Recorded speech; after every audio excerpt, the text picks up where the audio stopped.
Assalomu alaykum Mansur. Mana uyingiz tayyor bo'ldi. 3D'si hozir bir boshdan qo'ldan kelgancha tushuntirib o'taman. Obshi mana katta ko'cha tomonimiz. Mana bu mashina kiradigan garajimiz. Ikkita mashina bemalol darvozaxonamizga sig'adi. Va buni yonida nimamiz, kalitkamiz bo'lyapti. Ko'cha tomoni, Zahvat tomoningiz, yashil zona tomoningiz. Mana bu yerga ham bemalol bitta mashinani sig'dirsa bo'ladi. Va ko'cha tomonimiz, mana deraza qo'yma dedingiz, deraza qo'yilmadi. Va bu ikkinchi ko'chamiz, kichkina ko'cha tomonimiz. Mana darvozaxonani portishkalari mana bunda pereshotka qilinadi. Va bu tomondan qaraganda mana bu yozgi oshxonamiz bo'lyapti. Mana bu dadangizni darvozaxonasi tomon to'g'ri yoqqa o'tib ketiladi. Siz chegarangiz mana bu hozirgi turgan uyingizga bilan bir xil bitta chegarada ketyapti, o'zingiz aytgandek. Xo'sh, tomlari yopilishi tepadan qisqacha tushuntirib o'taman. Mana darvozaxonamiz bo'lyapti. Bunisi yozgi ayvon, yozgi oshxonamiz, mana bu yerda tualeti bilan birga. Bu o'zi hozirgi mavjud bino va mana bu asosiy binomiz, uyimiz bo'lyapti. Orqa tomon ko'rsatib o'taman. Orqada ham o'zingiz nimalarsiz, mana deraza qo'ydim. Ikkita derazalari. Orqadan ko'rinishi. Tomlari mana do'ppili tom bo'lyapti. Har tomonga skat, faqat bu tomonga skat bo'lmayapti. Bu yerda ham uyingiz bor-ku chunki. Skatlari mana shu 3 ta tomonga bo'lyapti. Mana shunday ko'rinishda bo'lyapti. O'rtada mana to'g'ri yo'lak, u tomonga ham o'tib ketamiz. Mana bu yerdan darvozaxonadan uyga ham to'g'ri kiradigan yo'lagimiz bor. Mana bu kalitkadan kiradigan yo'lagimiz. Qolgan joylarimiz zilyon zona bo'lyapti. Umumiy ko'rinishda mana shunday holatda bo'lyapti. Bu tomonlari mana tomlari ko'rinishlari mana shunday holatda. Endi bir boshdan ko'rsatib tushuntirib o'taman.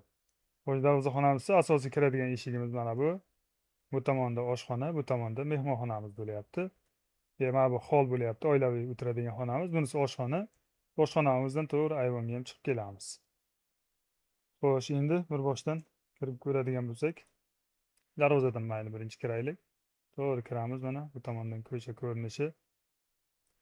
Kirganimizda mana ikkita mashina bemalol ketma-ket sig'dirsa bo'ladi. To'g'rida mana hojatxona, mana yo'lakdan to'g'ri yoqqa o'tib ketamiz va bu yog'i yozgi oshxona bo'lyapti. Bu tomonda mana qaraganimizda uyimiz, zilyon zonalari to'g'ri mana bu koridorga kiramiz. Va bu tomonimiz mana kalitkamiz.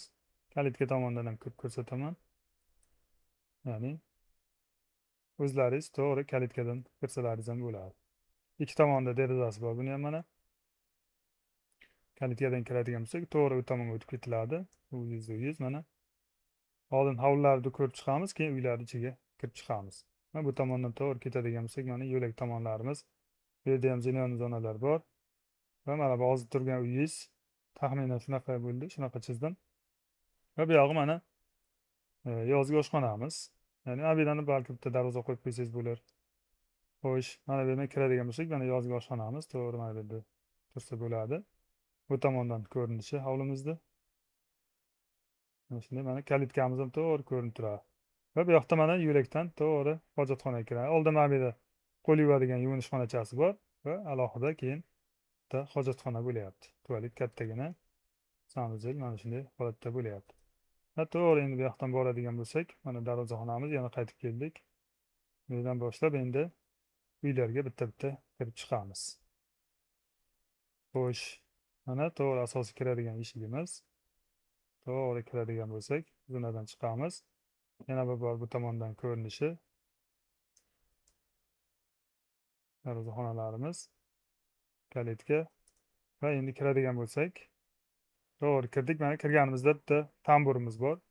Bu tomonda mehmonxonaga kiradigan eshigimiz. Uyni ichiga kirib o'tirmasdan mehmonlar to'g'ri bu yerdan kirib, shu yerdan chiqib ketaveradi. Va bu tomonda mana devorda o'yiq joyi bor. Mana bu yerga bitta kattagina shkaf, ust kiyimlar, oyoq kiyimlar yechadigan shkaf bo'ladi. Va bu yerdan to'g'ri mehmonxonaga kirsa ham bo'ladi. Mehmonlarimiz to'g'ri kiramiz va ichkaridan ham mehmonxonaga eshigimiz bor, ya'ni koridor tomondan ham ikkita eshigimiz bor va bu tomonda mana hovlimizni ko'rinishi, mehmonxonadan hovlining ko'rinishi mana shunday holatda bo'ladi. Va bu yerdan qaytib chiqamiz va uyga kirishda davom etamiz. To'g'ri mana bu yerdan o'tamiz. Mana bu oilaviy kundalik xonamiz. Bu yerda proyom bo'ladi, eshik qo'yib o'tirmaysiz. Shunda chiroyli ko'rinadi. Va bu tomonimiz spalni tomonlarimiz, koridor orqali spalnilarga o'tadi, ikkinchi korpusimiz. Va bu yerda kundalik xonaga to'g'ri kiradigan bo'lsak, to'g'rida mana oshxonamiz ham bor. Va undan oldin kundalik xonani o'zim ko'rsataman. Mana bir tomonga, mana bu tomonga divan qo'yilsa, bu tomonga televizor qo'ysa ham bo'ladi yoki teskarisini qilsa ham bo'ladi. Mana shunday holatda mana kundalik xonamiz va bu tomondan hovlimizni ko'rinishi. Va shu yerda o'zidan to'g'ri mana oshxonamizga ham kirib ketamiz. to'g'ri oshxonaga kiradigan bo'lsak mana eshigi va shu yerda o'zidan to'g'ri oshxonadan ayvonga ham chiqamiz. Ya'ni mana yoz kunlari mana bu yerda bemalol o'tirsa bo'ladi. O'tirganimizda hovlimiz, uyimiz ham hamma tomon chiroyli ko'rinib turadi. Va mana bu yerda mana zinasi, zinadan yana to'g'ri pastga tushib ketamiz. Mana shunday holatda bo'lyapti. Va qaytib kiramiz oshxonaga. Bu yerdan chiqib, endi spalni tomonlarimizni ko'rib chiqamiz. Bu yerda ham mana bitta prayomimiz bor va undan oldin mana koridorimiz bor. To'g'ridan ketadigan spalnimiz bo'ladi. O'zini ichida sanuzeli bilan birga va mana bu yerda ham prayom tagidan 3 ta xonamiz bor. To'g'rida sanuzellarimiz va ikki tomonda ikkita detskiy xonamiz bo'lyapti. Va bu tomonda mana spalnimizning eshigi, boyagi ikkinchi eshigi, koridor. Spalning eshigi bilan to'g'ri ro'para bo'lyapti. Va bu tomonda yana bitta eshigi yoqda. Xo'sh, o'ng tomondan boshlasak, bu yerda mana bitta detskiy xonamiz. O'zingizni hovlingizni orqasiga qaragan, dadangiz tomonga qaragan derazasi bo'lyapti. Ya'ni ko'chadan qaraganda mana bu xonamiz bo'lyapti. Mana katta ko'chamiz va bu yerda mana bu xonalarimiz, bu yana sanuzellarimiz. To'g'ri qaytib kiramiz va keyingi xonani to'g'ridagi xonasi ro'parasidagi yana bitta detskiy xonamiz bo'lyapti. Mana shunday. Buni ham ko'chadan qaraydigan bo'lsak, orqa tomonda mana bu xonamiz bo'lyapti.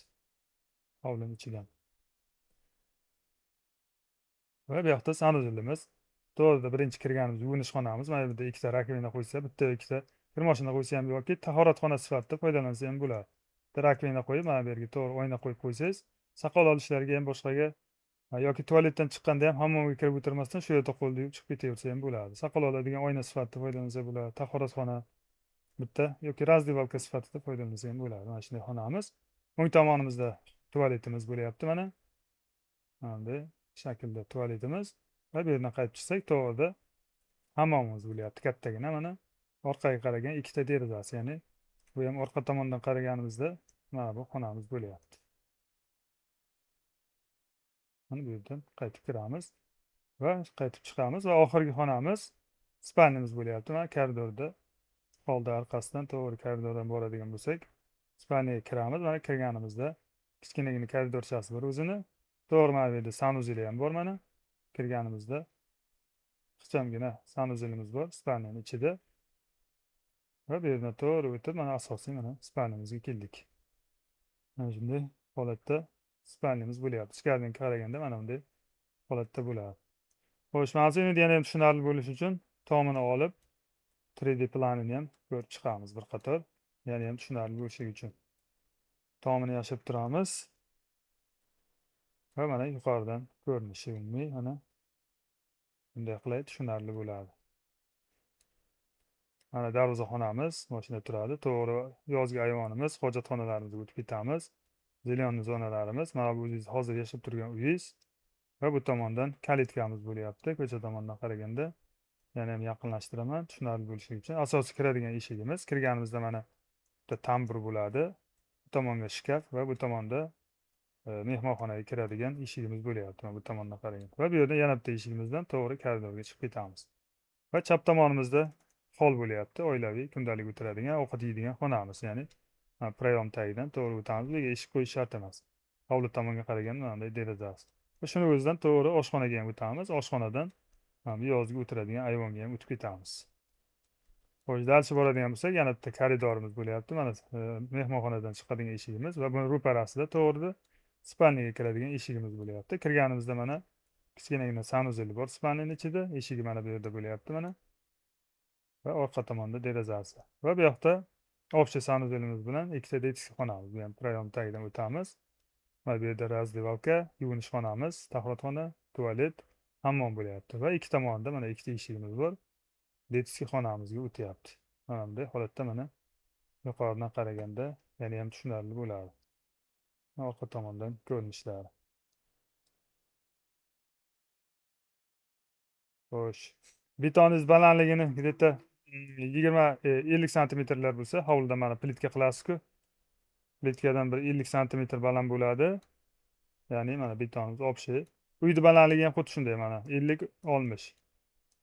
50 o'zi 50 beton 50 qo'yasiz, keyin uyni ichiga stechka qilganingizdan keyin to'plab olgan biron narsa stechka qilasiz. Общий 60 bo'ladi. 3 ta zina bilan uyga kiriladi.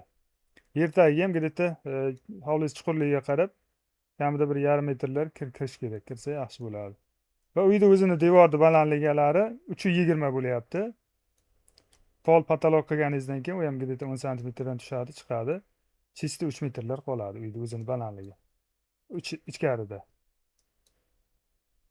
Mana shunday holatda bo'lyapti. Va ustidan nimasini plitani qo'yib bo'lganingizdan keyin где-то yana bir 20 santimetrmi bir 20 santimetr 30 santimetr g'isht terib yorsangiz yana ham balandroq ko'rinadi tomingiz. Hozir buni shunaqa qilingan. Mana shunday holatda bo'lyapti. Yana ham uyingiz balandroq ko'rinadi. Atak baland bo'lishi shart emas desangiz, anasini seysmopoyaz ustidan yana terib o'tirmasangiz ham bo'ladi. Ma'lum. Qaraysizda yana ham ustalar bilan maslahatlashib qilasiz. Общий ko'rinishda mana shunday holatda bo'lyapti hozir. Xo'sh, qo'ldan kelgancha tushuntirib o'tdim. Biror tushunmagan savollaringiz bo'lsa, bemalol yana aloqaga chiqaverasiz. Orqa tomonda yana ko'rinishi